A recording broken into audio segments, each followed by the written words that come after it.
मेरे प्रिय छात्रों, स्टडी लॉबी में सबसे पहले आप लोगों का स्वागत है। आज मैं आप लोगों को 10th का मैथ बताने जा रहा हूं, जो कि NCERT पैटर्न पर आधारित है और उसका एक्सरसाइज है हमारा 4.1। तो आज मैं आप लोगों को 4.1 का क्वेश्चन नंबर 2 से 6 तक हल करूंगा। और इससे पहले का जो सवाल था मैंने अगले वीडियो में आप लोगों को बता दिया है। और ये जो है ये मुख्यतः क्वाड्रेटिक इक्वेशन पर आधारित सवाल है, यानी द्विघात समीकरण पर आधारित सवाल है। और द्विघात समीकरण जो है हम आप लोगों को बता चुके हैं कि द्विघात समीकरण का बेस होता है ax² + bx + c = 0। क्या होता है क्वाड्रेटिक इक्वेशन का बेस? क्या होता है? जैसे ax² + bx + c = 0, यही हमारा है क्वाड्रेटिक इक्वेशन। ठीक है, इस टाइप से जो है हमारा इक्वेशन का पहचान है कि वो क्या है, क्वाड्रेटिक इक्वेशन। तो इसमें सबसे पहले चलो चलते हैं 2 नंबर सवाल पर। तो 2 नंबर का सवाल कह रहा है 2 नंबर का सवाल कह रहा है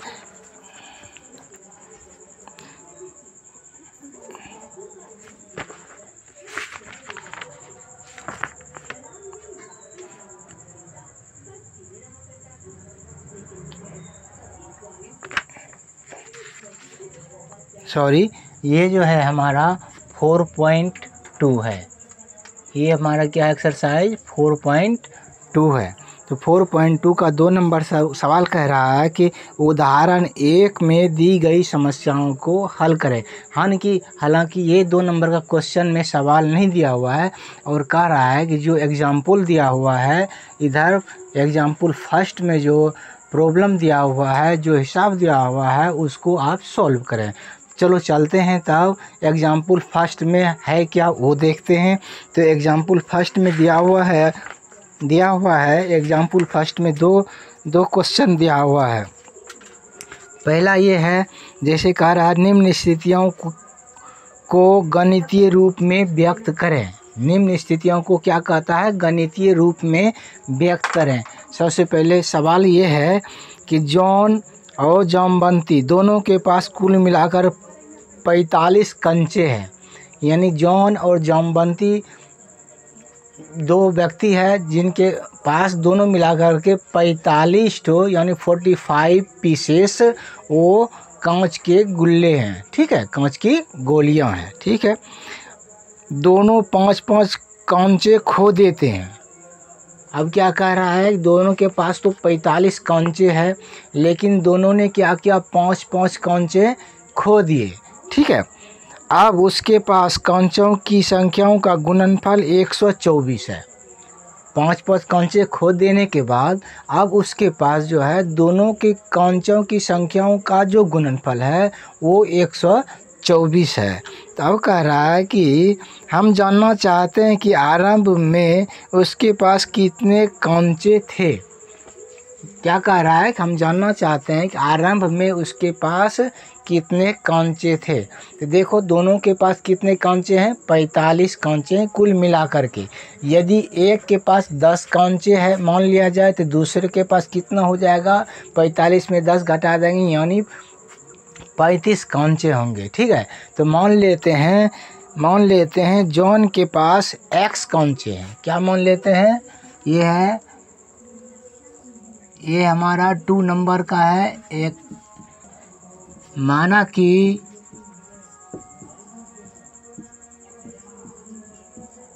जॉन के पास बराबर x कंचे। ठीक है, तो ये जो है जीवंती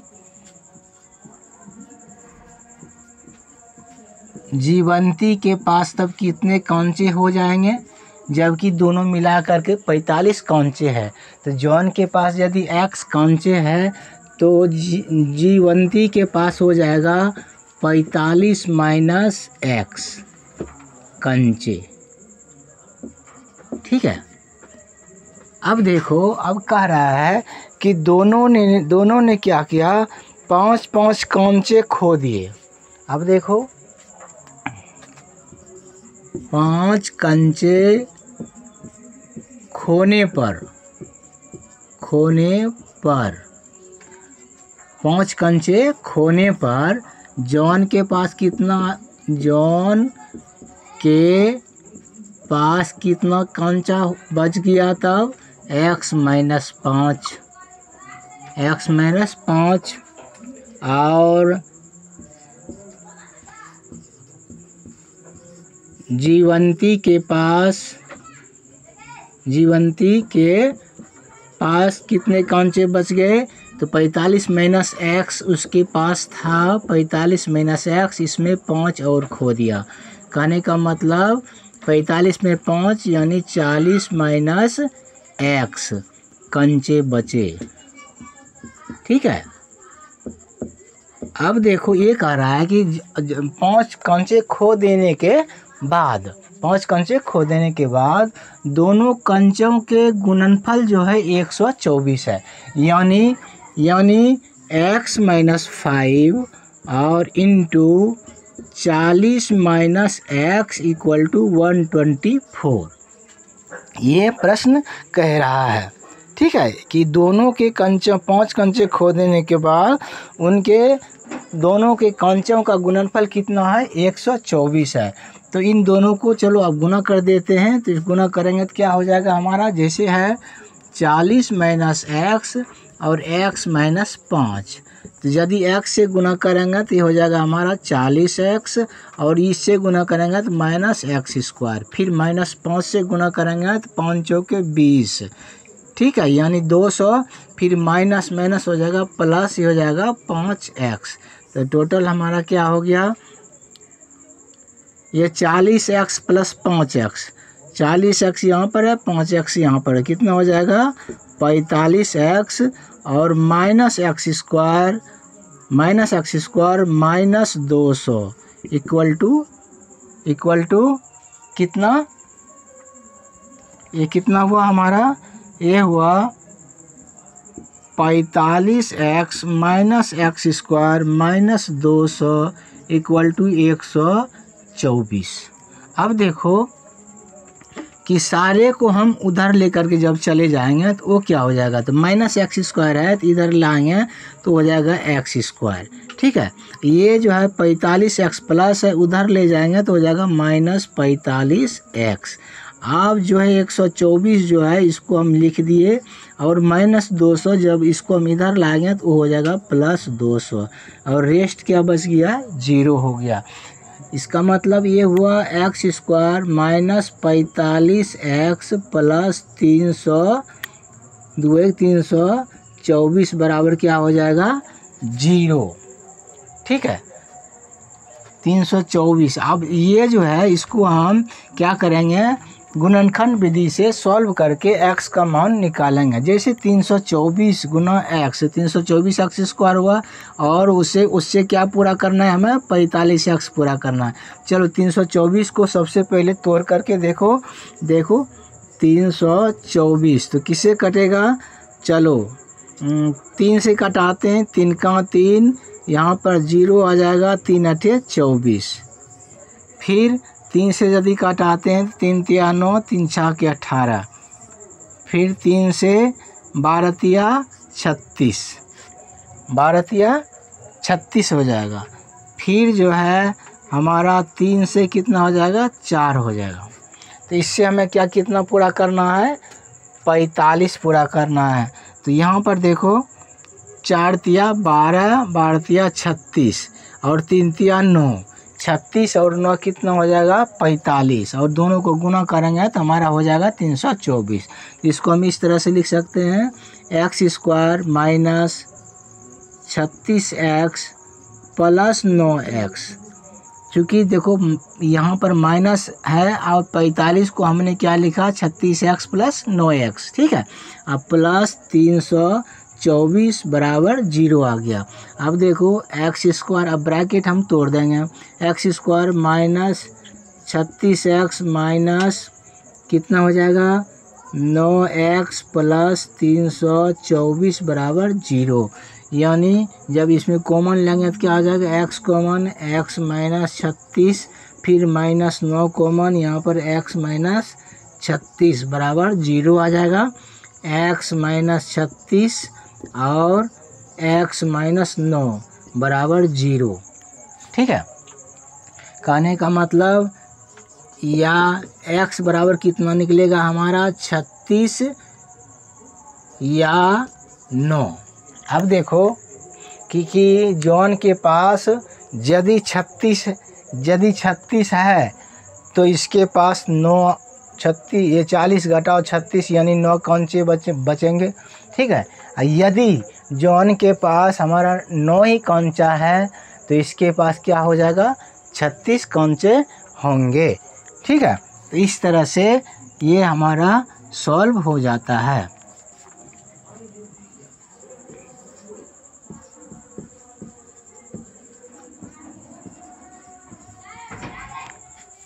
अब देखो दूसरा एग्जाम्पल क्या है, उसको भी पढ़ करके आपको सुना देते हैं।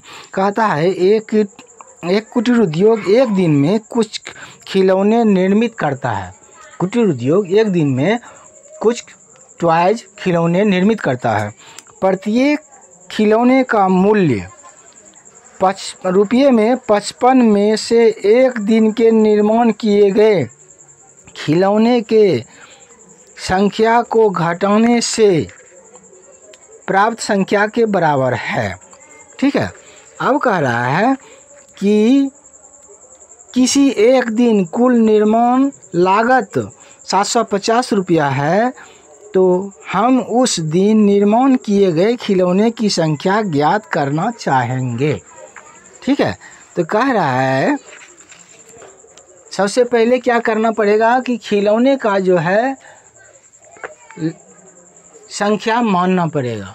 क्या मान लेते हैं, माना कि खिलौने की संख्या क्या है, x है। माना कि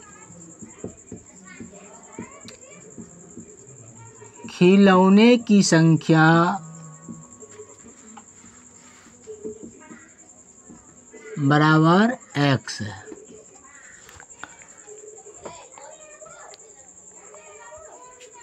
ठीक है, अब कहता है और एक खिलौने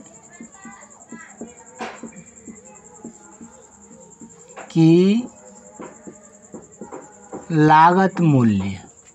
अब देखो एक खिलौने का लागत मूल्य क्या होगा, वो कह रहा है कि प्रत्येक खिलौने का लागत मूल्य 55 रुपया में से, ठीक है, 55 रुपया में से उस दिन में निर्माण किए गए खिलौने की संख्या को घटाने से प्राप्त संख्या के बराबर है।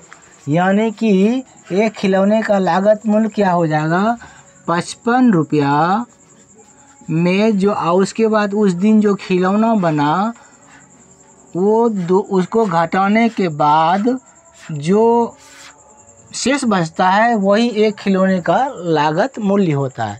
और प्रश्न से कह रहा है कि एक दिन के खिलौने का कुल निर्माण लागत 750 रुपया है। कहने का मतलब कुल निर्माण लागत, ठीक है, कहने का मतलब कि कुल निर्माण लागत क्या है, खिलौना कितना है हमारा, x खिलौना है और उसका दाम कितना है, ये है 55 माइनस x खिलौना इंटू उसका दाम, वो कितना हो जाएगा हमारा लागत 750 रुपया। ठीक है, मान लो x खिलौना है और उसका दाम है 55 माइनस x, दोनों का गुणनफल ही है हमारा 750 रुपया। तो ये क्या हो जाएगा, ये हो जाएगा 55x माइनस एक्स स्क्वायर बराबर 750, या इन दोनों को हम इधर ले आएंगे तो हो जाएगा हमारा एक्स स्क्वायर माइनस ये हो जाएगा 55x और प्लस 50 बराबर 0। अब देखो यहाँ पर 55 है और 750 है, वैसे भी 30 और 25 कितना हो जाएगा हमारा, देखो 30 जोड़ 25 बराबर होता है 55, और 30 गुना जब 25 करेंगे तो 25 या 75 750 हो जाता है। ठीक है, अब इसी तरह से इसको हम तोड़ेंगे, एक्स स्क्वायर माइनस इसको कर देंगे क्या हम 30x प्लस 25x बंद कर देंगे प्लस 750 बराबर 0। ठीक है, अब इसको माइनस को हम जो है इसको ब्रैकेट को तोड़ेंगे तो वो क्या हो जाएगा, एक्स स्क्वायर माइनस 30x, फिर यहाँ पर भी माइनस हो जाएगा 25x प्लस 750 बराबर 0। ठीक है, अब यहाँ पर जो है इन दोनों में कॉमन क्या है वो देखना है, x कॉमन हुआ, यहाँ पर बचा हमारा x माइनस यहाँ पर 30, फिर इन दोनों में कॉमन क्या है तो माइनस हम 25 कॉमन ले सकते हैं, यहाँ पर बचा क्या x, और यहाँ से ब्रैकेट लिए तो यहाँ पर माइनस हो जाएगा 25 या 75 यानी 30 बराबर 0, यानी कि x माइनस 30 फर्स्ट टर्म हुआ और दूसरा x माइनस क्या हो जाएगा 25 इक्वल टू 0। और जब x माइनस 30 इक्वल टू 0 या x बराबर क्या हो जाएगा 0 प्लस 30 इक्वल टू हमारा आ जाएगा 30। उसी प्रकार जब x माइनस 25 बराबर 0 या x बराबर क्या हो जाएगा 0 प्लस 25 या x बराबर क्या हो जाएगा 25। कहने का मतलब खिलौने की संख्या क्या होगा 30 या 25। ठीक है, खिलौने की संख्या क्या हो जाएगा हमारा 30 या 25 हो जाएगा, यही हमारा आंसर हुआ।